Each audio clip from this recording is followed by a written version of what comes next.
Buenos días, soy Víctor Navarro, soy médico psiquiatra del Hospital Clínico de Barcelona.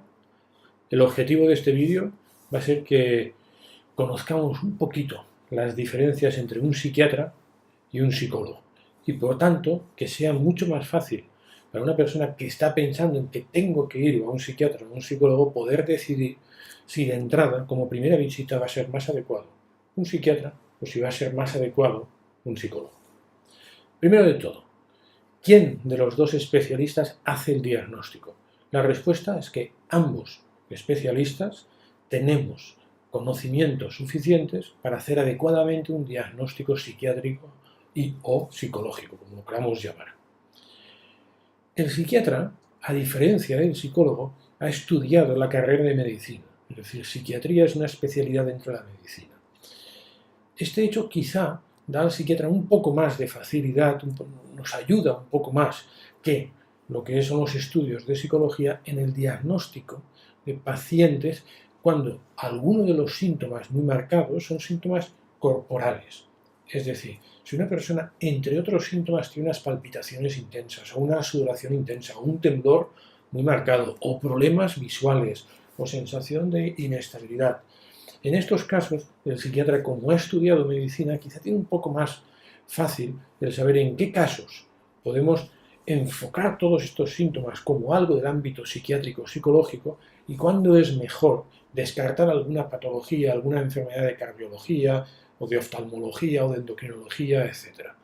Es decir, para síntomas muy mentales, ambos especialistas, psiquiatras y psicólogos, tienen unos conocimientos perfectamente adecuados para hacer el diagnóstico. Cuando hay muchos síntomas corporales, es probable que sea un poco más eficiente el psiquiatra a la hora de hacer el diagnóstico diferencial. Una vez ya tenemos el diagnóstico, o una vez que vamos a ir al psiquiatra o psicólogo, no sin conocer todavía el diagnóstico, ya queremos decidir a ver quién nos va a ofrecer el tratamiento más adecuado, hay que partir de la idea de que el psiquiatra esencialmente va a hacer el tratamiento a base de una medicación, a base de una pastilla. El psicólogo, por el contrario, va a utilizar otro tipo de técnicas, todas ellas alejadas de la medicación y mucho más enfocadas en, a partir de una serie de palabras, de razonamientos y de propuestas que haga el psicólogo, conseguir una serie de cambios en los síntomas que tiene el paciente. Uno es tratamiento farmacológico y otro es tratamiento que llamaríamos psicológico, no farmacológico. Para explicar qué síntomas o qué enfermedades tratan los psicólogos y qué síntomas o enfermedades tratan los psiquiatras, a mí me ha parecido que es más adecuado hablar de síntomas, no de enfermedades, dado que muchas veces cuando uno está pensando en si ve al psiquiatra o psicólogo, simplemente tiene síntomas y todavía no sabe el nombre de su enfermedad. Y cuando aquí simplemente dijera enfermedades sería poco útil.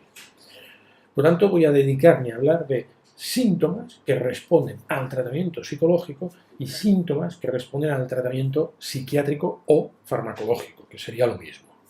Voy a empezar con el tratamiento psicológico. ¿Cuándo es útil el tratamiento psicológico? Voy a hablar esencialmente de 5 situaciones o síntomas en las que el tratamiento psicológico, es decir, sin medicación, puede ser claramente eficaz. La primera de ellas es cuando el paciente tiene lo que llamamos apreciaciones subjetivas. En psiquiatría le llaman distorsiones cognitivas. ¿Qué quiere decir esto?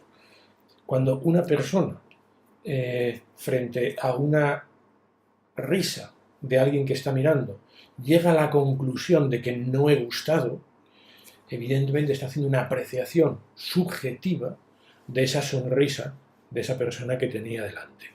Cuando esa apreciación subjetiva es muy radical y uno se la cree muchísimo, evidentemente puede dar muchos problemas en el día a día del individuo. Es decir, con apreciaciones subjetivas quiero decir que frente a hechos que pasan en el día a día, el individuo llega a una conclusión, no se plantea muchas alternativas, sino que llega a una conclusión. Eso es una apreciación subjetiva que nos puede dar problemas en el ámbito de la psiquiatría y psicología. Pues este es uno de los síntomas que pueden tratar con mucha eficacia los psicólogos. Apreciaciones subjetivas en el ámbito de la psiquiatría y de la psicología se dan en muchas situaciones. Por ejemplo, en lo que hemos llamado trastornos de personalidad. Por ejemplo, en todo lo que hemos llamado trastornos de ansiedad y, por ejemplo, en la mayor parte de los trastornos depresivos. Otro síntoma que vale la pena que nos haga pensar en ir a un psicólogo sería lo que llamaríamos malestar emocional, es decir, cuando hay una tristeza, cuando hay un enfado, cuando hay una sensación de miedo o una sensación de alegría patológica, es decir, que se podría considerar que da la impresión que para la situación que tenemos, una de estas emociones está algo más desbordada de lo que parece lógico o de lo que parece adecuado para poder ir funcionando con normalidad en esta sociedad. Este síntoma de malestar emocional claramente intenso también se puede ver en los trastornos de personalidad, se puede ver en los trastornos de ansiedad, se puede ver en los trastornos depresivos y se puede ver también, por ejemplo, en lo que llamamos trastorno obsesivo-compulsivo. Un tercer síntoma que vale la pena que nos haga pensar en ir a un psicólogo. Cuando una persona tiene lo que llamamos conductas disruptivas, es decir, antes hemos hablado de apreciación, es decir, pensamiento. Segundo, hemos hablado de emociones. Y ahora hablamos cuando alguna de estas cosas comporta hacer una conducta que va a dar problemas en nuestro día a día. Por ejemplo, si una persona está convencido, apreciación subjetiva, de que esa persona que se estaba riendo se está mofando de mí, es probable que tenga como conducta o alejarme de ese individuo, si yo soy muy inseguro, o si soy todo lo contrario, más bien muy seguro y algo agresivo, me puedo acercar con mucha irritabilidad hacia ese individuo que yo he interpretado que se estaba mofando de mí, cuando lo que estaba haciendo era una sonrisa. Pues eso sería una conducta disruptiva basada en una apreciación subjetiva que estamos teniendo. También se puede ver conductas disruptivas, conductas que nos dan problemas en nuestro día a día, en varios trastornos del estado de ánimo. Por ejemplo, en el contexto de un trastorno bipolar, cuando una persona está en una fase de hipomanía, está como muy convencida de que él es muy bueno, como muy convencida de que todo va a salir bastante bien, de tal manera que puede hacer muchas cosas sin pensar demasiado, de tal manera que le comporten problemas sociales. Uno puede estar más chistoso de la cuenta, por ejemplo, puede estar mucho más hablador de la cuenta. Bueno, frente a estas conductas, el psicólogo puede ser también claramente útil.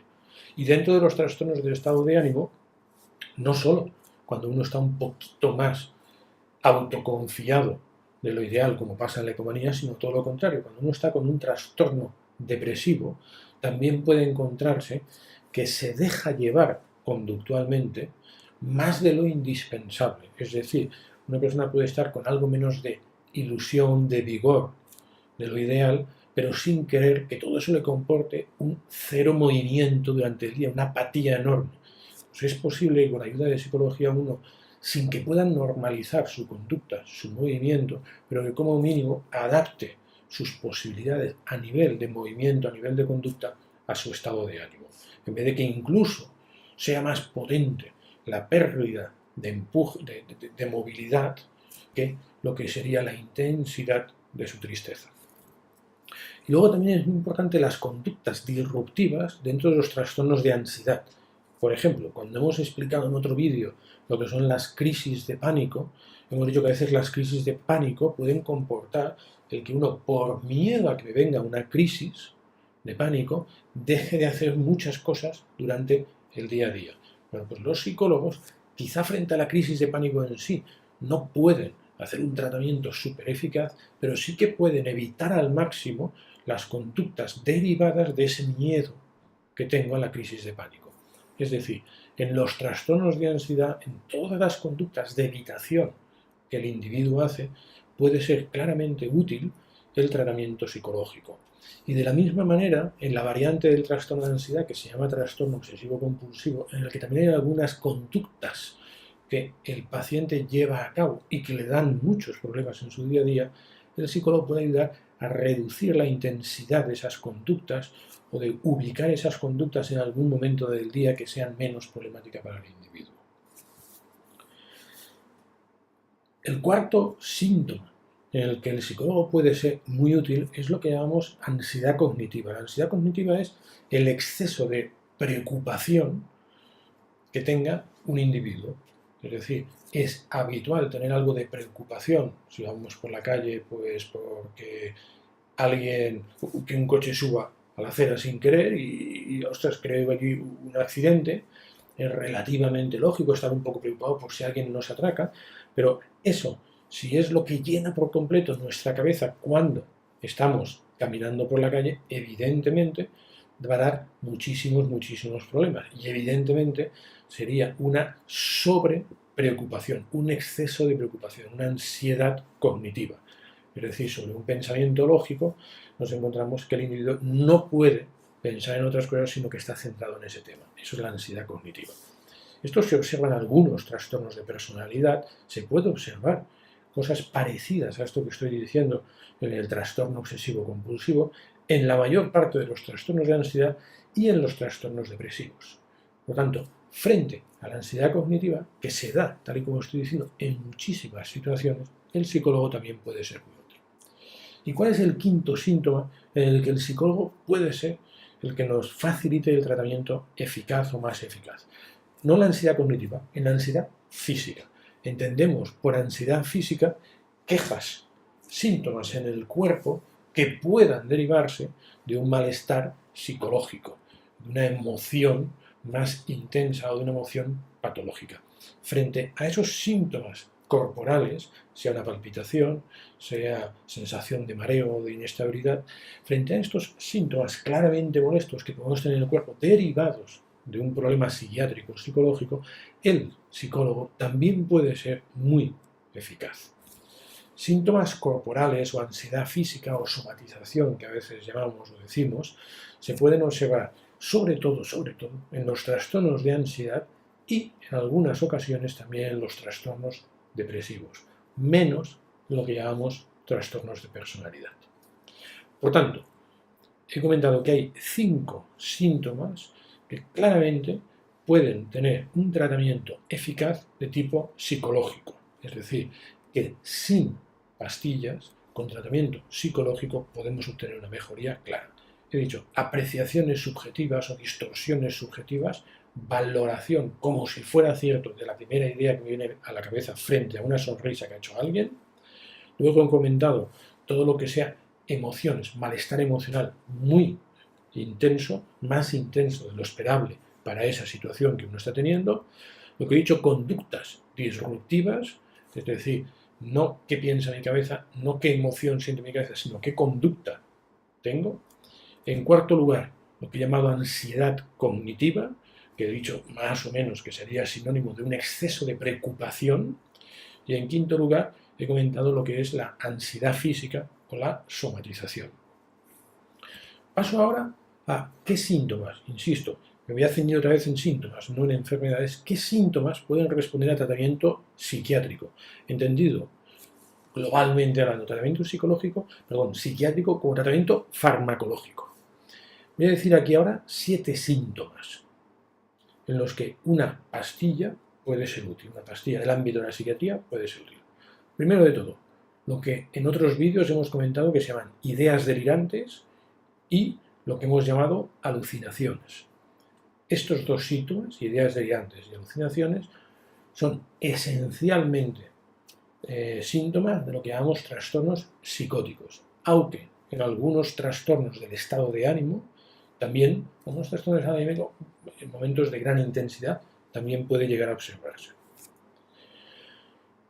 Otro síntoma, o otro ámbito, otro grupo de síntomas en los que las medicaciones pueden ser útiles son, dentro de lo que serían cambios del estado de ánimo, hay que hacer dos subtipos.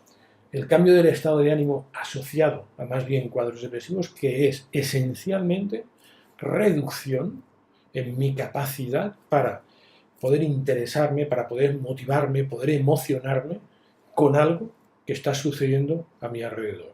Este síntoma de dificultad para emocionarme, para implicarme emocionalmente con algo que pasa a mi alrededor, es esencialmente un síntoma que se ve en los episodios depresivos graves.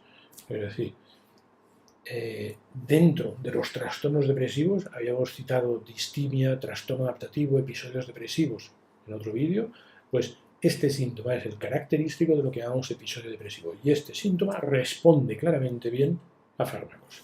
Y dentro del estado de ánimo también está, o de los problemas o patologías del estado de ánimo, está el síntoma característico de la manía o de la hipomanía, que es aumento de la autoconfianza en uno mismo, de tal manera que uno se llega a olvidar un poco de los riesgos reales de las cosas.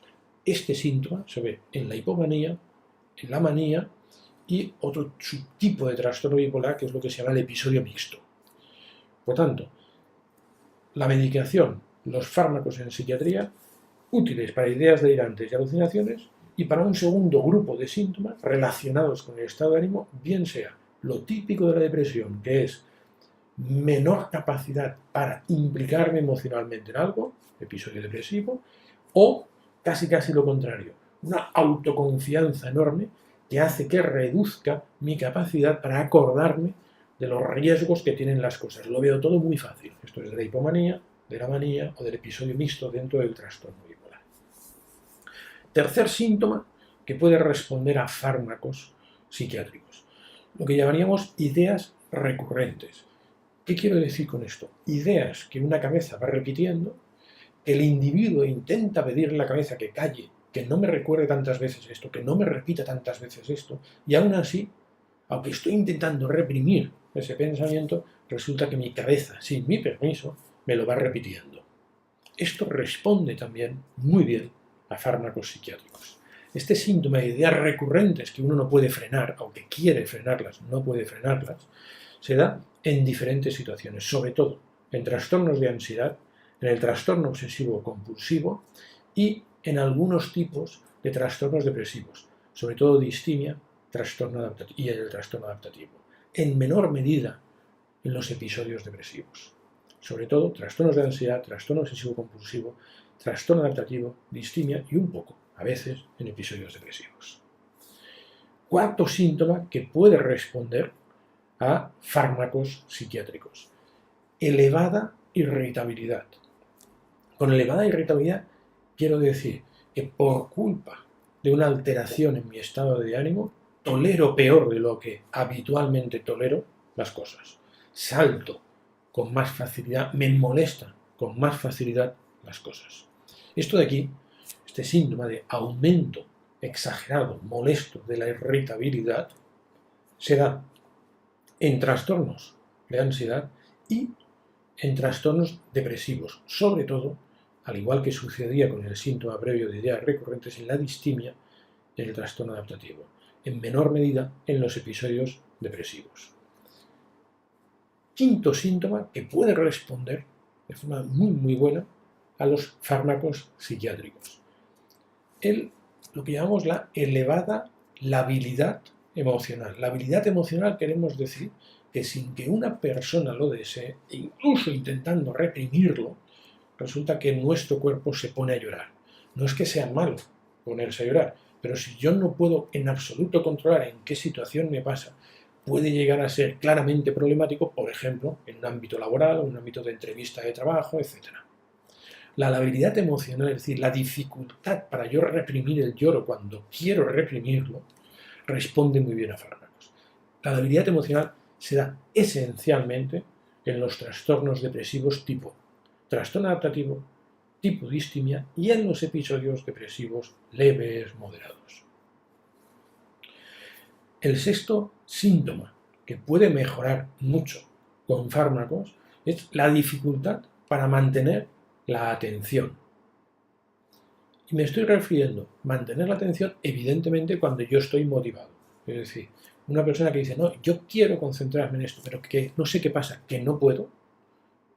Sí, yo lo intento, no es que pase de esto, no es que no me interese, no es que me duela la rodilla y por lo tanto no puedo ahora dedicarme a ello, no. Quiero dedicarme a ello, pero no puedo. Este síntoma de déficit atencional, a pesar de que estoy ilusionado por el tema, responde bastante bien a fármacos. Hay diferentes enfermedades que pueden producir esto, muy diferentes entre ellas y con tratamientos muy diferentes. Sobre todo está lo que llamamos el trastorno por déficit atencional o TDAH, y luego está el grupo de todo lo que serían trastornos de ansiedad, trastornos del estado de ánimo, trastorno obsesivo compulsivo. El último síntoma, muy importante, que responde bastante bien a medicación, el insomnio. Por insomnio no quiero decir, cuidado, dormir a deshoras, es decir, que por la noche no duermo demasiado, pero luego durante el día duermo. Esto es un desorden horario. Con insomnio quiero decir que a pesar de no dormir durante el día, no consigo dormir de una forma relativamente estable durante la noche. Cuidado con esta matización. El insomnio, entendido como que no duermo durante el día y aún así por la noche tengo muchos problemas para conciliar o para mantener el sueño, entendido de esta manera, responde bastante bien al tratamiento farmacológico. Casi nunca el insomnio va suelto, casi siempre forma parte de una enfermedad de psiquiatría, bien sea de tipo ansiedad, bien sea del estado de ánimo, bien sea del ámbito de los trastornos psicóticos. Por tanto, he comentado 7 síntomas que pueden responder a fármacos del tipo fármacos psiquiátricos. Y por tanto, 7 síntomas en los que un psiquiatra puede ser claramente eficaz frente a un psicólogo. 1. He dicho ideas delirantes y o alucinaciones. 2. Cambios bruscos relacionados con el estado de ánimo, bien sea a la baja, pérdida de mi capacidad para emocionarme, para notar una cosa aquí intensa frente a algo emocionalmente intenso que tengo alrededor, o lo contrario, una autoconfianza, una sensación de que voy a poder con todo. Lo primero es más propio de los episodios depresivos y lo segundo es más característico de las hipomanías, manías, el trastorno bipolar. Tercer síntoma, ideas recurrentes, ideas que yo quiero parar, que aunque lo intento, no puedo, que mi cabeza va a su aire, no me pide permiso y se engancha a ideas y me las repite. Cuarto, elevada irritabilidad, tolerar mucho peor de lo habitual las cosas que hay a mi alrededor. Quinto, elevada labilidad emocional, lo de ponerse a llorar cuando uno no lo desea y por mucho que lo intenta no lo consigue. Sexto, problemas para mantener la atención a pesar de que estoy motivado, a pesar de que me gusta, a pesar de que me interesa lo que tengo delante. Y séptimo, insomnio. Yo creo que con lo explicado hasta aquí, más o menos es posible ya empezar a decidir si mejor voy a un psiquiatra, si mejor voy a un psicólogo, tanto pensando en quién podrá hacerme el diagnóstico como pensando en quién me podrá aplicar mejor el tratamiento. Muchas veces nos encontraremos con que ambos especialistas me pueden ayudar al tratamiento, cada uno por su lado, pero trabajando en conjunto. Para quien necesite más información, bien sea sobre este tema o otros temas de psiquiatría, puede consultar la página web www.informacionpsiquiatria.com. Muchas gracias.